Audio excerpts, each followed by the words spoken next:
Welcome student. Kopargaon taluka education सोसायटीचे K B. Rohmare कला वाणिज्य आणि विज्ञान कनिष्ठ महाविद्यालय कोपरगाव आयोजित या ऑनलाईन लेक्चर सिरीजमध्ये मी प्राध्यापक अभिजित वाघ पुन्हा एकदा तुमचे हार्दिक स्वागत करतो. विद्यार्थी मित्रांनो, यापूर्वी आपण सूक्ष्मलक्षी अर्थशास्त्र या संदर्भात माहिती घेतली. मग सूक्ष्मलक्षी अर्थशास्त्राच्या ज्या काही संकल्पना आहे त्या यापूर्वीच्या भागामध्ये आपण पाहिला. त्यामध्ये गरजा असतील, संपत्ती असेल, आर्थिक क्रिया असतील. मागील लेक्चरला आपण 4 आर्थिक क्रिया पाहिला: उत्पन्न, वितरण, विनिमय आणि उपभोग. या संदर्भात माहिती आपण मागील लेक्चरला पाहिली. मग आता सूक्ष्मचा अभ्यास झाला. आता आपणास करावयाचा आहे समग्रलक्षी अर्थशास्त्राचा अभ्यास. सूक्ष्म म्हणजे काय? तर अर्थशास्त्राच्या ज्या शाखेत लहानात लहान घटकांचा अभ्यास केला जातो त्या शाखेला सूक्ष्मलक्षी अर्थशास्त्र असे म्हणतात. किंवा पहा, सूक्ष्मची व्याख्याही केलेली आहे. अर्थशास्त्राच्या ज्या शाखेत एकक मागणी, एकक पुरवठा, एकक उत्पन्न, एकक उपभोग यासारख्या एकक आर्थिक घटकांचा विचार केला जातो त्या शाखेला सूक्ष्मलक्षी अर्थशास्त्र असे म्हणतात. म्हणजेच अर्थव्यवस्थेचे सूक्ष्मदर्शी अध्ययन म्हणजे सूक्ष्मलक्षी अर्थशास्त्र होय. हे झालं सूक्ष्मचं.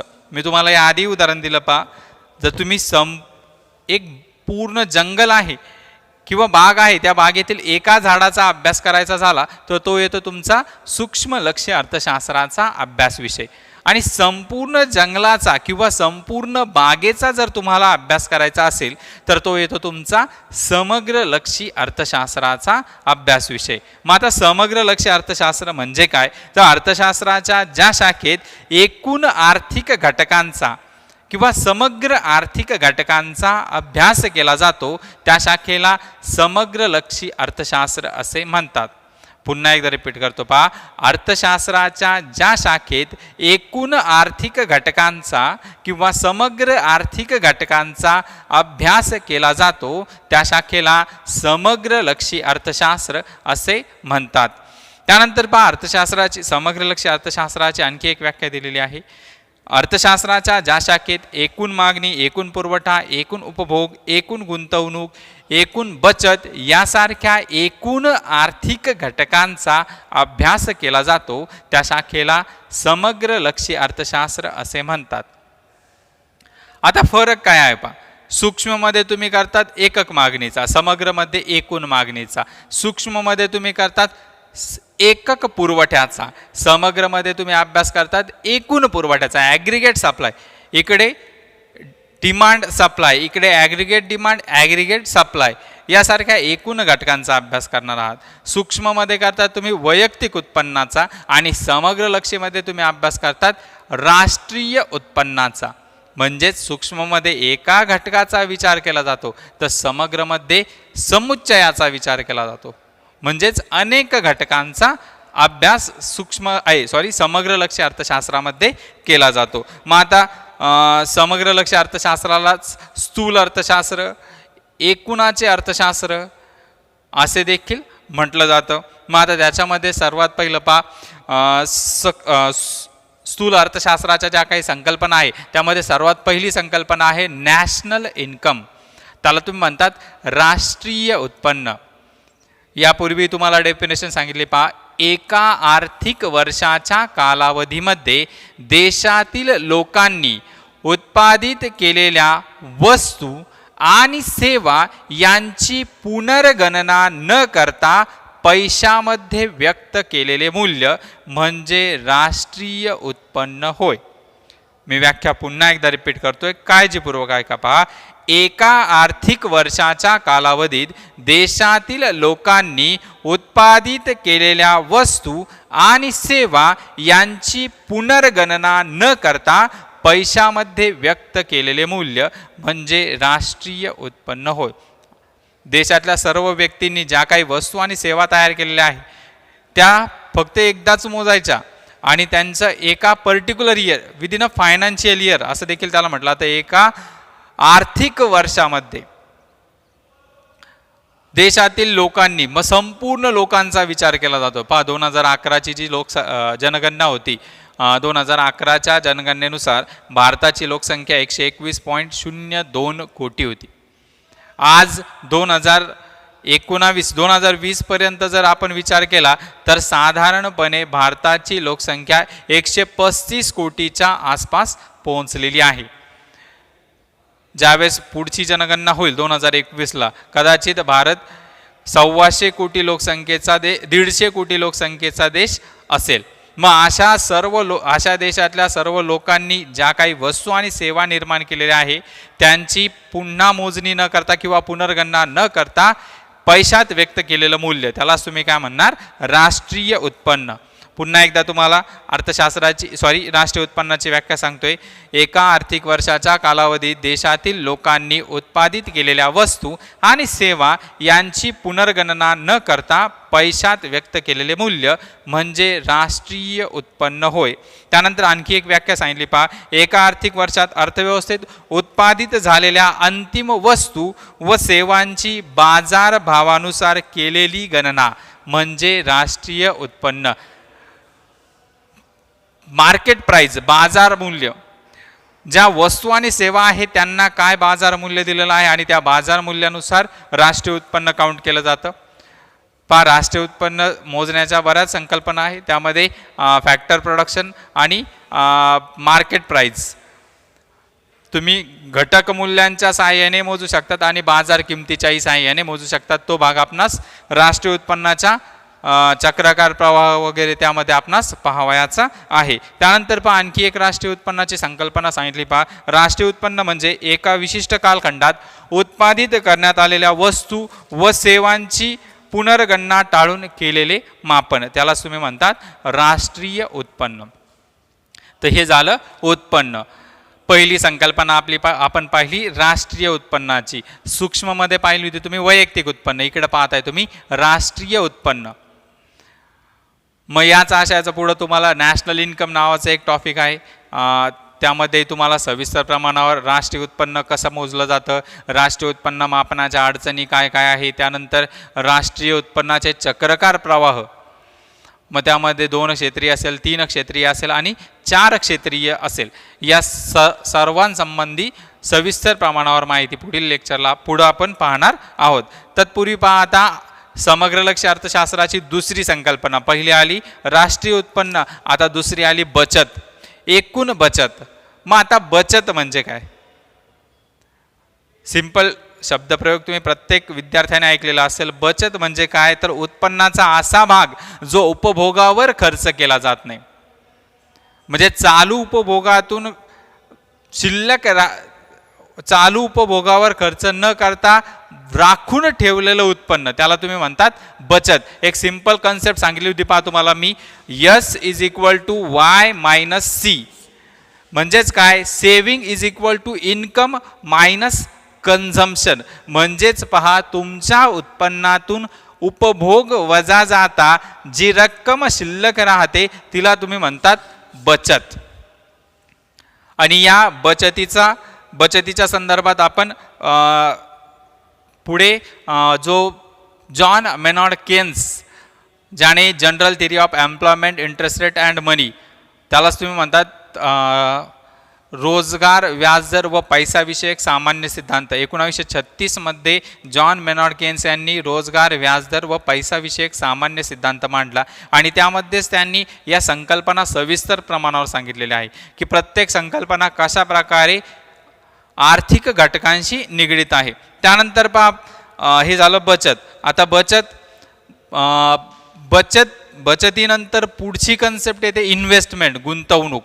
बचत आणि गुंतवणूक यामध्ये काय संबंध आहे पहा. सिंपल डेफिनेशन, सिंपल उदाहरण देतो पहा. तुमच्या घरामध्ये तुमचे वडील असतील, येणारं उत्पन्न, उपभोग आणि बचत या 2 गोष्टींवर विभागतात. म्हणजेच पहा Y =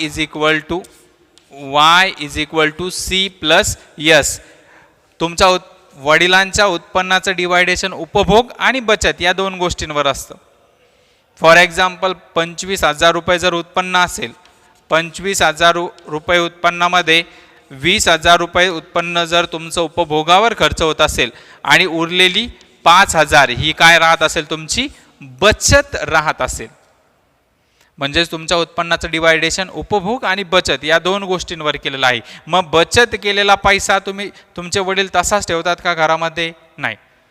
मग हा बचत केलेला पैसा एकतर व्याज मिळेल या दृष्टिकोनातून बँकेमध्ये डिपॉझिट ठेव स्वरूपात ठेवला जातो, किंवा इतर काही इन्व्हेस्टमेंटच्या स्वरूपात समाविष्ट केला जातो, म्हणजेच गुंतविला जातो. मग गुंतवणूक म्हणजे काय आहे, तर बचतीचं रूपांतर तुम्ही गुंतवणुकीत करतात. जो उत्पन्नाचा उपभोग वजा जाता भाग शिल्लक राहतो तोच तुम्ही काय करतात, बचतीच्या स्वरूपात तर ठेवतात, पण ही निर्माण झालेली बचत तुम्ही भविष्यामध्ये इन्व्हेस्ट करतात. मग या इन्व्हेस्टमेंटच्या आधारावरच आपली जी पहिली पंचवार्षिक योजना होती त्यामध्ये हेरॉल्ड अँड डोमर नावाचं मॉडेल होतं. HD मॉडेल त्याला म्हटलं जातं. आणि या HD मॉडेलमध्ये when S is equal to I then economic development happen. आर्थिक विकास घडण्यासाठी S is equal to I म्हणजे बचतीचं रूपांतरण गुंतवणुकीत होणं गरजेचं आहे.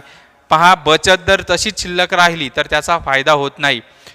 बचतीलाच राष्ट्रीय उत्पन्नाच्या चक्रकार प्रवाहातील लिंकेज म्हटलेलं आहे. त्यालाच तुम्ही म्हणतात राष्ट्रीय उत्पन्नाच्या चक्रकार प्रवाहातील गळती. आणि मग ही गळती भरून काढण्यासाठी गव्हर्नमेंट इन्व्हेस्टमेंट, शासकीय गुंतवणूक गरजेची असते. आणि ती गुंतवणूक ही संकल्पना व्यापक स्वरूपात आपण पाहणार आहोत. इथे फक्त तुम्हाला गुंतवणूक म्हणजे काय तर पहा, भांडवलाचा वापर उत्पादन प्रक्रियेसाठी करणे म्हणजेच गुंतवणूक होय. सिंपल डेफिनेशन, भांडवलाचा वापर उत्पादन प्रक्रियेसाठी करणे म्हणजे गुंतवणूक होय. त्यानंतर पहा, आता गुंतवणुकीमध्ये काय की बचत केलेली रक्कम आहे. समजा आता सिंपल आहे, पहा तुमच्या आईने वडिलांच्या उत्पन्नातून थोडे थोडे पैसे बाजूला ठेवले आणि त्या पैशामधनं शिलाई मशीन घेतलं. मग शिलाई मशीन ही एक प्रकारे तुमच्या आईची ती काय झाली, इन्व्हेस्टमेंट झाली. मग त्या इन्व्हेस्टमेंटच्या सहाय्याने भविष्यात त्यांना उत्पन्न देखील मिळणार आहे. म्हणजेच पहा, गुंतवणुकीमुळे काय होत असतं, कॅपिटल ॲक्युम्युलेशन, भांडवल संचय वाढत जातो. आणि कॅपिटल ॲक्युम्युलेशन, भांडवलाचा संचय वाढल्यामुळे इन्कम ग्रोथ करतं, उत्पन्न वाढत जातं. ठीक आहे. त्यानंतर पहा, पुढे आहे व्यापार चक्र, ट्रेड सायकल त्याला म्हटलं. तर व्यापार चक्रामध्ये दोन महत्त्वाच्या संकल्पना आपल्याला पाहिजे आहे, एक तेजी आणि एक मंदी. अर्थव्यवस्थेत घडवून येणाऱ्या आर्थिक चढ उतारांना व्यापार चक्र असे म्हणतात. अर्थव्यवस्थेत घडून येणाऱ्या आर्थिक चढ उतारांना व्यापार चक्र असे म्हणतात. मग त्यामध्ये पहिलीची क्रिया आहे तेजी. तेजी म्हणजे सातत्याने सामान्य किंमत पातळीत होणारी वाढ. पुन्हा एकदा सांगतोय पहा, सातत्याने सामान्य किंमत पातळीत होणारी वाढ म्हणजे तेजी होय. आता तेजीची अवस्था आली म्हणजेच काय झालं, वस्तूंच्या किमती वाढत आहे, सातत्याने वाढत आहे, त्याला तुम्ही तेजीची अवस्था असे म्हणतात. आणि दुसरी अवस्था आहे मंदी, त्याला तुम्ही म्हणतात सातत्याने सामान्य किंमत पातळीत होणारी घट, म्हणजेच वस्तूंच्या किमती काय होत जातात, कमी कमी होत जातात. तर अशा प्रकारे तेजी आणि मंदीची अवस्था आहे. त्यानंतर पुढे आहे पहा, दोन महत्त्वाच्या कन्सेप्ट आहे, एक आर्थिक वृद्धी आणि आर्थिक विकास. आर्थिक वृद्धी म्हणजे काय तर दीर्घकाळात देशाच्या वास्तव राष्ट्रीय उत्पन्नात झालेली संख्यात्मक वाढ म्हणजेच आर्थिक वृद्धी होय. इकॉनॉमिक ग्रोथ, की दीर्घकाळामध्ये देशाच्या वास्तव राष्ट्रीय उत्पन्नात झालेली संख्यात्मक वाढ म्हणजे आर्थिक वृद्धी होय. आणि पुढची कन्सेप्ट आहे इकॉनॉमिक डेव्हलपमेंट, आर्थिक विकास. आर्थिक वृद्धीबरोबरच मानवाच्या कल्याणासाठी आवश्यक असलेल्या घटकांमध्ये झालेली गुणात्मक बदल म्हणजेच आर्थिक विकास होय. सिंपल उदाहरण देतो पहा तुम्हाला, शाळा महाविद्यालय आहे, महाविद्यालयामधील विद्यार्थी संख्या जर वाढत असेल तर त्याला आर्थिक वृद्धी असे म्हणतात. म्हणजेच काय झालं, विद्यार्थ्यांच्या संख्येमध्ये संख्यात्मक वाढ झाली. 2,000 विद्यार्थी होते, 2,000चे 5,000 विद्यार्थ्यांनी महाविद्यालयात ॲडमिशन घेतलं. म्हणजेच काय झालं, एक प्रकारे त्या महाविद्यालयातील विद्यार्थ्यांच्या संख्येमध्ये संख्यात्मक वाढ झाली. ही आहे आर्थिक वृद्धी. परंतु महाविद्यालयात ॲडमिट झालेले जे विद्यार्थी आहे त्यांचा जो निकाल आहे तो चांगल्या प्रकारचा लागला, तर तिथे गुणात्मक बदल अपेक्षित आहे. म्हणजे पहा, आर्थिक वृद्धी ही संख्यात्मक संकल्पना आहे आणि आर्थिक विकास ही गुणात्मक संकल्पना आहे. की विद्यार्थ्यांचं कौशल्य वाढलं, विद्यार्थ्यांची जी ग्रहण क्षमता आहे, ज्ञान ग्रहण करण्याची क्षमता आहे ती वाढली. मग तो येतो विकासाचा भाग. विद्यार्थ्यांमध्ये पर्सनॅलिटी डेव्हलप झाली, तो येतो विकासाचा भाग. फक्त संख्यात्मक वाढ झाली ती आहे वृद्धीचा भाग आणि गुणात्मक बदल झाला तो आहे विकासाचा भाग.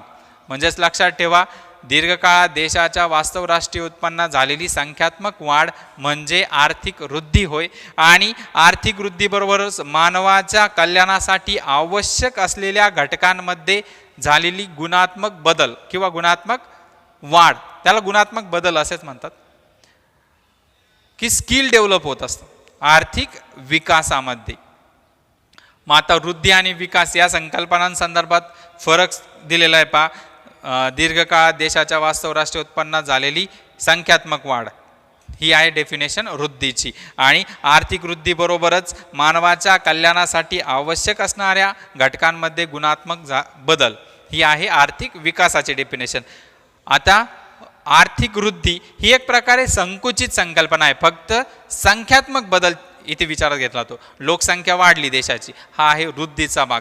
पण त्या लोकसंख्येला आवश्यक असणारी साधन सामग्री किंवा त्या लोकसंख्येच्या ज्या आर्थिक क्रिया आहे त्यांच्यामध्ये जर सुधारणा होत असेल तर तो येतो आर्थिक विकासाचा भाग.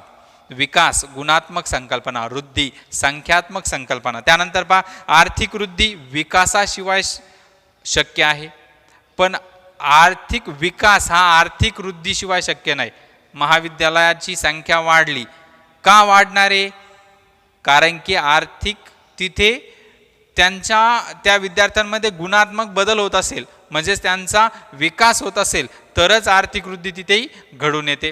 आर्थिक वृद्धी आणि आर्थिक विकास ह्या परस्परांशी संबंधितही संकल्पना आहे. या संबंधी आपण सविस्तर माहिती पाहणार आहोत. आर्थिक वृद्धी ही स्वयंस्फूर्तीने निर्माण होणारी संकल्पना आहे आणि आर्थिक विकास ही सहेतुक व जाणीवपूर्वक निर्माण केलेली संकल्पना. आर्थिक वृद्धी स्वयंस्फूर्तीने होते आणि आर्थिक विकास हा हेतू परस्पर केला जातो. त्यानंतर पहा, दरडोई उत्पन्नाद्वारे आर्थिक वृद्धी मोजली जाते, तर औद्योगिक प्रगती, कृषीचा विकास यासारख्या आर्थिक घटकांच्या सहाय्याने आर्थिक विकास मोजला जातो. तर अशा प्रकारे आपण सूक्ष्मलक्षी आणि समग्रलक्षी अर्थशास्त्राच्या या संकल्पना पाहिल्या आहे. लेक्चर काळजीपूर्वक ऐकून लेक्चरमध्ये ज्या काही संकल्पना सांगितलेल्या आहे त्या यूट्यूबच्या कमेंट बॉक्समध्ये पोस्ट करा. लेक्चर समजले नसेल, काही भाग समजला नसेल तर त्या संदर्भातही प्रश्न यूट्यूबच्या कमेंट बॉक्सवर पोस्ट करा किंवा व्हॉट्सअपवर पर्सनल मेसेज टाका. लेक्चरमध्ये ज्या काही कन्सेप्ट आहेत त्या तुमच्या नोटबुकमध्ये नोट डाऊन करूनही ठेवा. तसेच लेक्चर काळजीपूर्वक पाहिले त्याबद्दल सर्वांचे धन्यवाद.